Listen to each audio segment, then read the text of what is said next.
in this way, meritorious children, the Supreme Buddha spent the first 7 days in different places doing many different things. Now, after the first 7 weeks, the Supreme Buddha returned back to the goat herd's banyan tree, where he spent the 5th week. Now, he sat under the tree, and confusing thoughts overcame his mind. He thought, I have realized a Dhamma that's very deep. It's very delicate. It's very subtle.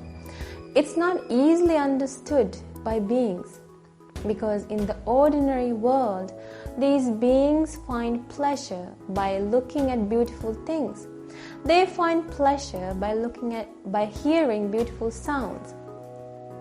They find pleasure by smelling good odors, good fragrances. In this way, these beings find pleasure through sensual pleasures. And so the Supreme Buddha thought, these beings delight in sensual pleasures. They are so attached to pleasing their senses. They are so attached to pleasing their eyes, their ears, their nose, their tongue, their body and mind. So the Supreme Buddha thought, if I teach them the Dhamma that I have realized so difficultly, I don't think that they'll understand. The Supreme Buddha thought, it'll only be an exhaustion for me. Why do you think our great teacher, the Supreme Buddha, thought in this way? Meritorious children, our great teacher, the Supreme Buddha, went through a lot of trouble in trying to find true happiness. Now you remember the path the Supreme Buddha took in finding Nibbana, the way out of rebirth, the way out of this cycle of birth and death. For 6 long years, the Supreme Buddha gave his body an immense amount of pain, thinking that's the way that leads to Nibbana. And then the Supreme Buddha realized that that's not the way. And then the Supreme Buddha turned to doing breathing meditation. And so after defeating the Mara, after a big fight with Mara, finally the Supreme Buddha was able to defeat the Mara and understand, realize the truth about life. And this truth is very difficult to understand. The normal person cannot understand it. You have to develop your mind, concentrate this mind, calm your mind, and then when you get to hear the Supreme Buddha's Dhamma, then only can you realize the truth about life. So the Supreme Buddha realized this. The Supreme Buddha saw that the ordinary person's mind is filled with desire, filled with hatred, thoughts of anger, jealousy. It's filled with all these unwholesome thoughts. And the Supreme Buddha saw that it's quite difficult for a normal person to understand the deep Dhamma the Supreme Buddha realized. That's why the Supreme Buddha thought it'll only exhaust him. It'll only make him tired if he tries to teach the Dhamma to others. Did the Supreme Buddha think in this way because he was selfish? No, it was not because he was selfish. The Supreme Buddha saw that the deep Dhamma is very difficult to understand. And so at this time, meritorious children, a Brahma named Sahampati saw this thought in the Supreme Buddha. Who saw this thought? A Brahma named Sahampati, Brahma Sahampati. He saw that the Supreme Buddha is not feeling like teaching what he realized. He's feeling discouraged. The Supreme Buddha is not willing to teach the Dhamma. And when Brahma Sahampati saw this, when he understood this, Brahma Sahampati got really worried. He thought, oh no, if the Supreme Buddha doesn't teach the Dhamma to the world, this world will be ruined. This world will be destroyed. And so, meritorious children, that Brahma Sahampati quickly came down to earth and he went to visit the Blessed One. He went there, he worshipped the Blessed One, and standing on one side, Brahma Sahampati said, "Oh dear Blessed One, please teach the Dhamma that you have realized. Please, Bhante, teach the Dhamma that you have realized. Oh Sugato, oh the well-gone one who has understood the path to true happiness. Oh Sugato, please teach the Dhamma. There are beings in this world who have very few defilements." What did Brahma Sahampati say? Brahma Sahampati said to the Blessed One, "Oh Bhante, there are some beings in this world who have very few defilements." Now, meritorious children, what does it mean to have very few defilements? It means that some people in this world have very few desires. They have very little craving. But some people crave a lot. They have many desires. And some people in this world get angry a lot. They hate each other. They get angry constantly. But there are other people in this world who don't get angry. There are some people in this world who always have thoughts of loving kindness towards others. Not only that, some people in this world are very foolish. They don't understand the truth. But there are some people in this world who are very wise. They are very intelligent. This is what Brahma Sahampati meant. Brahma Sahampati saw that some people have very few defilements, and so if they get to hear the Supreme Buddha's Dhamma, then they'll understand the truth about life and they'll be able to escape from this long journey of birth and death. So Brahma Sahampati came and he told this to the Supreme Buddha. He said, "Oh Bhante, please teach the Dhamma. There are beings with few defilements who will be able to understand the Dhamma you're teaching." Brahma Sahampati said, "Oh Sugato." Meritorious children, what does Sugato mean? We learned this in a previous episode. Sugata is one of the qualities of the Supreme Buddha. It means the Supreme Buddha found the only path, the direct path to true happiness. It's known as the Noble Eightfold Path. That's what it means for the Supreme Buddha to be Sugato. So Brahma Sahampati addressed the Supreme Buddha as Sugato. "Oh Sugato, please teach the Dhamma. You have escaped from suffering, but these beings in this world are filled with suffering. You have escaped from being reborn, but these beings in this world are being reborn again and again. You have escaped from aging and death. Oh Bhante, these beings in this world are suffering from aging and death. Oh Bhante, please help these beings escape from all sorrow." Brahma Sahampati invited the Supreme Buddha in this way. "Oh Bhante, climb up to the mansion of wisdom you have attained and look down at these beings who are filled with sorrow and help them to escape from all sorrow." In this way, meritorious children, Brahma Sahampati invited the Supreme Buddha. Brahma Sahampati said something else. He said, "Oh Bhante, all this time these beings learned an impure teaching that was taught by teachers who had impure minds." That means those teachers had minds filled with desire, jealousy, hatred and delusion. So Brahma Sahampati said, "Oh Bhante, but you have a pure mind. You have a pure heart, and the Dhamma, the teaching you realized is pure. So teach that pure Dhamma to these beings and help them to find true happiness." What do you think? Did Brahma Sahampati convince the Supreme Buddha? Meritorious children, our great teacher, the Supreme Buddha, is very compassionate. He is the most compassionate being in this world. And so, he listened to Brahma Sahampati very carefully. And he didn't just agree. After listening to his invitation, our great teacher, the Supreme Buddha, looked at this world with his divine eye. Now we have learned that our great teacher has amazing powers. He has something called the divine eye. So using that divine eye, the Supreme Buddha looked at this world. And the Supreme Buddha saw this world like a pond of lotuses. Now I'm sure you have seen lotus ponds.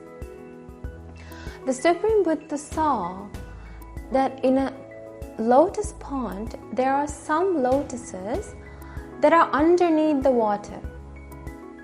The lotus buds are underneath the water. And then there are some lotus flowers or buds that are just on the surface of the water. And then there are some lotus buds that have rose up from the surface of the water. When sunlight shines, what happens? Those lotus buds bloom.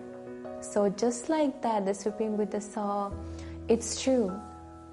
Some people in this world have a lot of anger in their mind. They have a lot of desires and they are very foolish. But some people are very wise. Some people have the ability, have the intelligence to understand my teaching.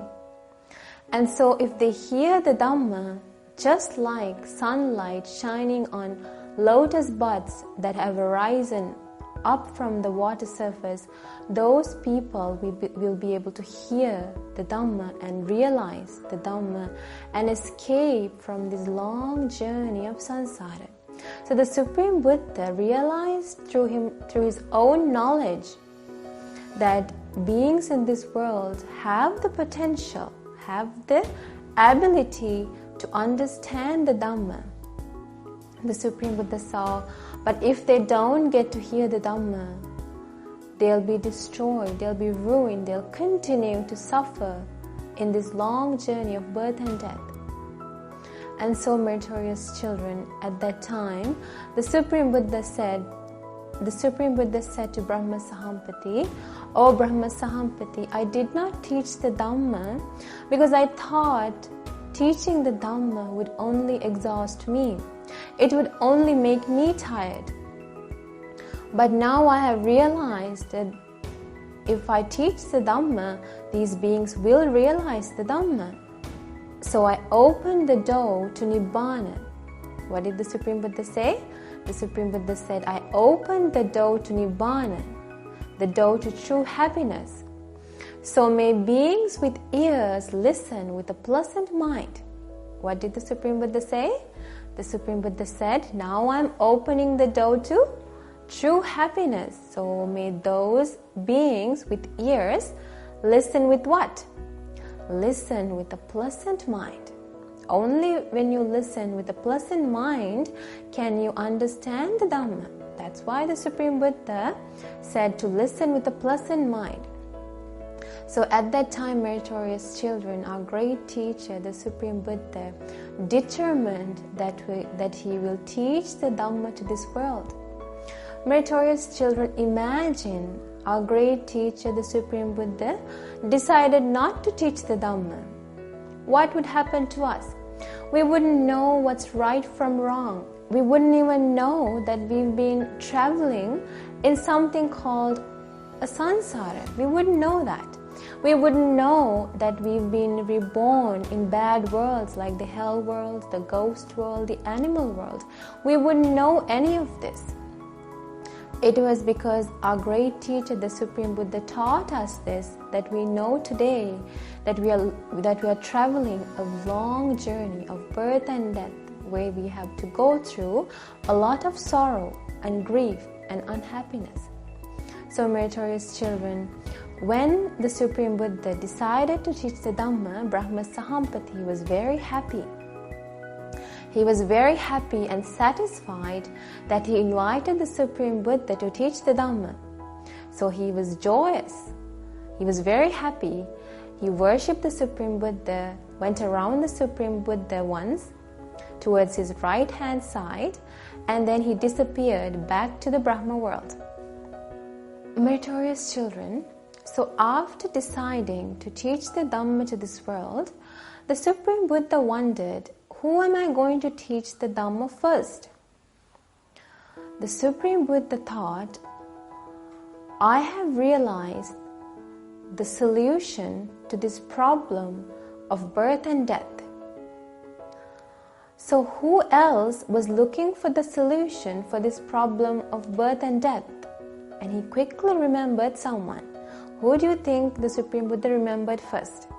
The Supreme Buddha remembered his past teacher that he went to, named Alara Kalama.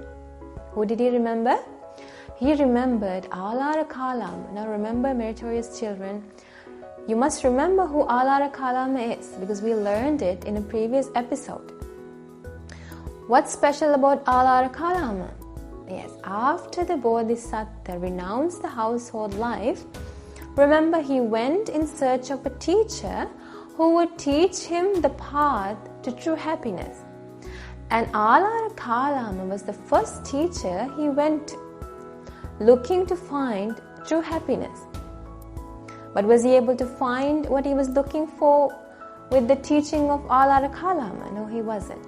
So when he realized that, he left Alara Kalama, but Alara Kalama was the first teacher he went to.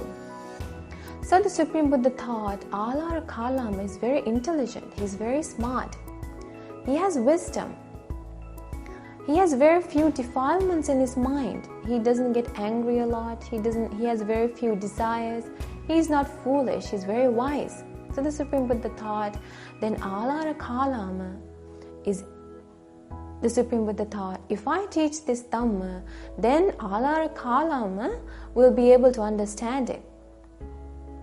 But then, at that very moment, he heard a sound. The Supreme Buddha heard a sound saying, Oh Bhante, Alara Kalama died 7 days ago. Now this is the sound of a God telling the Supreme Buddha that Alara Kalama has died 7 days ago. Now the Supreme Buddha didn't just listen to that sound. He didn't just listen to the sound and agree with it. The Supreme Buddha, through his own wisdom, saw that Alara Kalama did die. Because remember, our great teacher, the Supreme Buddha, has the divine eye. He has the ability to see the lives of beings. He has the ability to see the past lives of all beings in this world. The Supreme Buddha knows how beings are reborn and how they die. The Supreme Buddha has this ability as a knowledge. So the Supreme Buddha on his own realized that 7 days ago Alara Kalama died. So the Supreme Buddha thought, alright, then who am I going to teach the Dhamma next? And who did the Supreme Buddha think of next? What do you think? Yes, the Supreme Buddha thought of the second teacher. What was the name of the second teacher? Yes, it was Uddakaramaputra. The Supreme Buddha thought Uddakaramaputra is also very intelligent. He is also wise. He also has very few defilements. Then I must teach this Dhamma to Uddakaramaputra.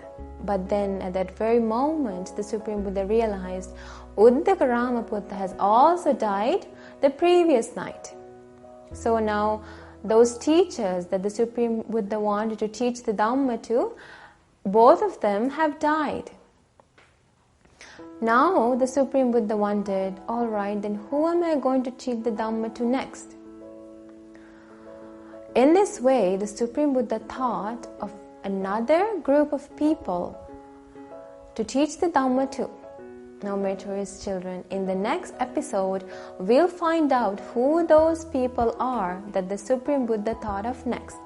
So today we learned about how our great teacher, the Supreme Buddha, got an invitation from Brahma Sahampati to teach the Dhamma, and we learned about how our great teacher, the Supreme Buddha, saw this world like a lotus pond, and how the Supreme Buddha realized that there are beings in this world who have very few desires, who have very little anger, who are very wise in this world, and those people, if they get to hear the Dhamma, they'll be able to realize the Dhamma.